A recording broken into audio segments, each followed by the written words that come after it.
ایھا الذین آمنوا توبوا الی اللہ توبۃ نصوحا، اہل ایمان رجوع کرو اللہ کی جناب میں، لوٹو پلٹو توبہ کرو، اور وہ توبہ بھی نہایت خالص توبہ ہو۔ یہ توبہ حضرت علی رضی اللہ تعالیٰ عنہ نے ایک مرتبہ دیکھا ایک شخص کو، وہ گردان کر رہا ہے توبہ کی تیزی تیزی سے، تو فرمایا یہ تو توبۃ المکذبین ہے، جھٹلانے والوں کی توبہ ہے یہ۔ وہ گھبرایا، تو پھر آپ نے فرمایا توبہ وہ ہوتی ہے جس کے ساتھ وہ ساری کیفیات ہو،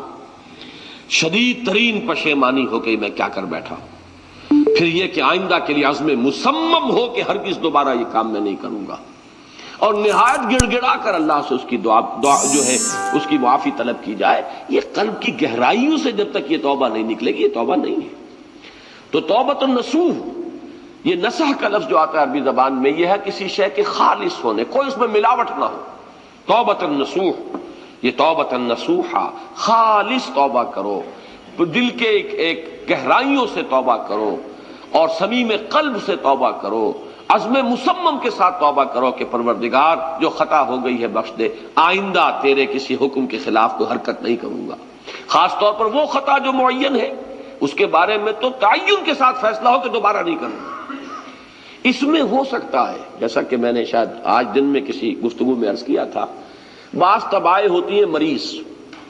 ان کی قوت ارادی جو ہے کمزور ہوتی ہے۔ اس وقت وہ خلوص دل سے بھی اگر طے کر لیں کہ یہ کام دوبارہ نہیں کروں گا، تو وہ کمزور قوت ارادی کی وجہ سے اس پر قائم نہیں رہ سکتے، کل یا پرسوں یا کچھ عرصے کے بعد پھر پھسل جاتے ہیں۔ اس سے وہ توبہ باطل نہیں ہوگی، اس بات کو سمجھیے، یہ نہ سمجھیے کہ میں انکریج کر رہا ہوں، لیکن مسئلے کو سمجھ لیجیے۔ جس وقت انسان توبہ کر رہا ہے اس وقت عزم مصمم کا ہونا ضروری ہے۔ اب یہ اللہ جانتا ہے ہمارے دل کے اندر کے حالات کو، ہماری کیفیات کو۔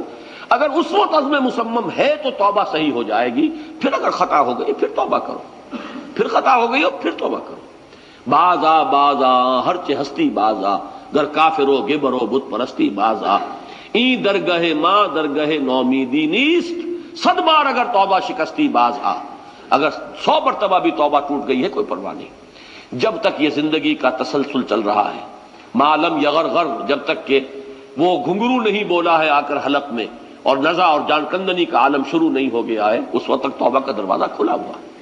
لیکن جس وقت توبہ کر رہا ہے آدمی، اب یہ آدمی اپنے آپ کو دھوکہ دے لے گا تو دوسری بات ہے، لیکن اللہ جانتا ہے، اس وقت اگر عزم مصمم ہے تو توبہ درست ہو جائے گی۔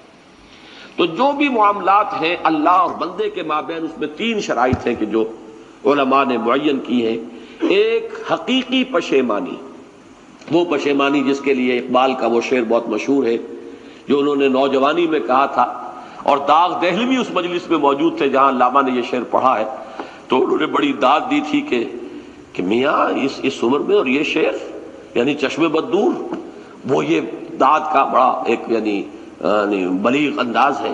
وہ شعر کیا تھا؟ موتی سمجھ کے شان کریمی نے چن لیے، قطرے جو تھے میرے عرق انفعال کے، شرمندگی کے احساس سے پیشانی کے اوپر اگر پسینہ آ گیا ہے، شرمندگی ہے اللہ میں یہ کیا کر بیٹھا، اللہ مجھ سے یہ کیا ہو گیا، تو یہ شرمندگی سے اگر عرق آلود ہو گئی ہے پیشانی، تو اللہ کو یہ اتنی محبوب ہے کہ موتی سمجھ کے شان کریمی نے چن لیے، قطرے جو تھے میرے عرق انفعال کے۔